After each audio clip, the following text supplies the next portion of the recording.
BX1 +. L'édito Fabrice Grosfilet. Si vous adorez, ce dont je ne doute pas, les méandres de la politique fédérale belge, vous allez encore plus vous régaler avec la politique européenne. Depuis hier soir, 27 chefs d'État et de gouvernement sont donc réunis à Bruxelles pour essayer d'arrêter le futur budget de l'Union. Et si en Belgique nous avons nos blocages, l'Union européenne a ses clivages. S'il est compliqué de faire collaborer chez nous des francophones et des néerlandophones, de concilier le programme du Parti socialiste avec celui de la NVA, ce n'est pas plus simple de réunir un Polonais, un Allemand et un Grec. Et ce qui est vrai entre chefs d'État et de gouvernement l'est aussi entre parlementaires.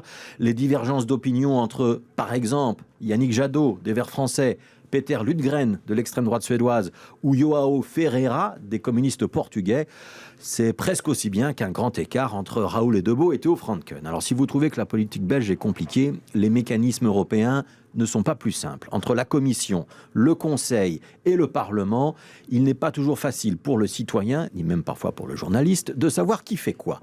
Ce budget dont on parle, par exemple, il a beau être proposé, négocié, adopté par le Conseil, donc les 27 chefs d'État, il faudra quand même qu'il obtienne un vote favorable au Parlement. Et autant les chefs d'État sont attachés à défendre leur État, rien que leur État, autant les parlementaires peuvent parfois, pas toujours, avoir une ambition plus collective. Ce que les chefs d'État et de gouvernement décideront devra donc être voté par des parlementaires qui pourraient bien, ce n'est pas exclu, imposer au Conseil de revoir sa copie.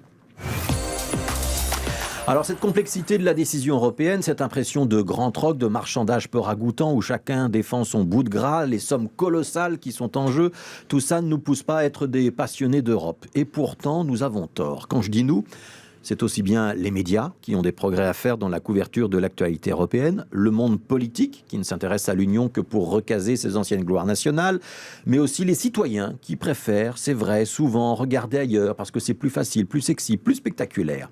Alors on ne peut pas dire que tout est la faute de l'Union européenne. La politique de rigueur budgétaire, le malheur des agriculteurs, notre incapacité à réguler les Facebook, Google et autres Microsoft, les tarifs douaniers qui ne protègent pas nos entreprises, les plombiers polonais qui ont dérégulé le marché, les fromages pasteurisés, les scandales sanitaires, et en même temps ne pas regarder ce qui s'y passe quand on pourrait y mettre notre nez. Ce budget européen, c'est plus qu'un budget annuel, c'est un budget pour 7 ans. Il va donc conditionner notre futur de 2021 à 2027.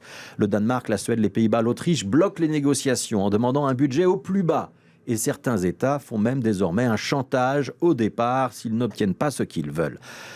Les Britanniques sont donc partis. Nous sommes 27 et plus 28. On aurait pu penser que notre union d'après le Brexit retrouverait du souffle, de l'ambition, de la cohésion, qu'on allait enfin relever la tête, bomber le torse face aux économies chinoises, indiennes et américaines, développer de grands projets, investir dans l'économie de demain, relever les objectifs climatiques, se doter de minima sociaux contraignants.